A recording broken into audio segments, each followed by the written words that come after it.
ఏ hero లేదంటే ఏ artist మీ confidence మొత్తాన్ని kill చేశాడు? అట్లేం లేదు. అలా లేదు. ఆ. అంటే మీతో చాలా మందికి ర్యాపో ఉంది కదా! ఉన్నది ఉన్నట్టు చెప్పేస్తారు. కాన్ఫిడెన్స్ కిల్ చేసి అంత లేదు. నేను అంత స్పేస్ ఎవరికి లేదు, ఇవ్వను. లేదు, రైట్. లేదు. కాన్ఫిడెన్స్ కిల్ చేస్తే నేను ఫిల్మ్ మేకర్ అవ్వకూడదు అవును, సార్. అవును. Because I'm putting my product out for rejection every Friday. అవును. ఏమన్నా సార్, మోస్ట్ ఎక్స్పోజ్ ప్రొఫెషన్ ఇది. ప్రతి ఫ్రైడే నేను వెళ్ళి నుంచొని బాబు సరే ఏమైనా రాళ్ళు ఉంటే ఇసిరండి అని నుంచుంటున్నాను నేను అక్కడ. నేను అప్పుడు ఫిల్మ్ మేకర్ అవ్వకూడదు కదా సార్. ఏ రాడ్ ఎక్కువ బాగా తగిలింది? మీకు తెలిసిందే కదా సార్, జబర్దస్త్ అనే రాడ్, అది పడాల్సిన రాడ్డే, నాకు నేను కొట్టుకోవాల్సిన రాడ్ అది. అదే ఎక్కువ.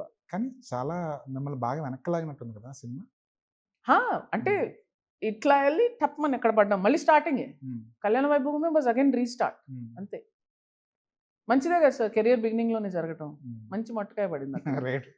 సో ఇంకా ఆ తర్వాత తప్పులు జరుగుతాయేమో కానీ మనం ఎంచుకున్న తప్పులన్నా చేయాలి మనం తెలిసి. Like difference between that film and అలా మొదలైన అన్ని మనిషి శకనంలో also was not, but I'm proud of అన్ని మనిషి శకనం. I'm not proud of Jabardasth. అన్ని మనిషి శకనంలో మీకు ఆ ఆడియన్స్ థియేటర్కి రావట్లేదు, ప్లస్ కథలో తప్పు ఉంది డెఫినెట్గా, but there are many beautiful things about that film. So ఒక రైటర్గా నేను ఎక్కడ ఫెయిల్ అయ్యానంటే కథలో కాన్ఫ్లిక్ట్ పాయింట్ నేను కరెక్ట్గా సెటిల్ చేయలేదు. ఇది ప్రాబ్లం, ఇది జరగకపోతే ఈ కథ ఉండదు అనేది నేను అది క్లియర్గా చెప్పలేకపోయాను, అది నా failure. But otherwise beautiful performances, beautiful characters, climax is very good. ఒక హాయ్ ఇచ్చే సినిమా. అండ్ ఇప్పటికీ చాలా మంది వచ్చి చెప్తూ ఉంటారు మాకు చాలా ఇష్టం అండి ఆ సినిమా అని. సో ఎక్కడో ఒక తక్కువ ఆడియన్స్కి రీచ్ అయినా, లేకుంటే థియేటర్కి రాని ఆడియన్స్కి రీచ్ అయినా రీచ్ అయ్యింది, అది దాని పని అది చేసింది.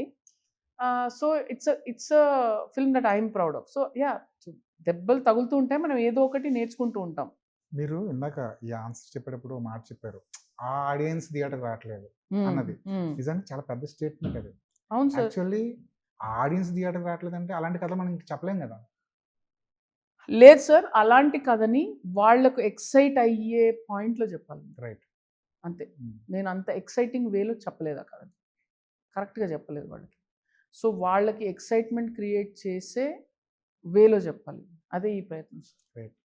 ఆ ఆడియన్స్ రావాలి, మీకు నచ్చే నా టైప్ ఆఫ్ కథను కూడా ఇంకొక కొంచెం ఎక్సైటింగ్ వేలో చెప్తున్నాము, అది మా ఇంటి బంగారం.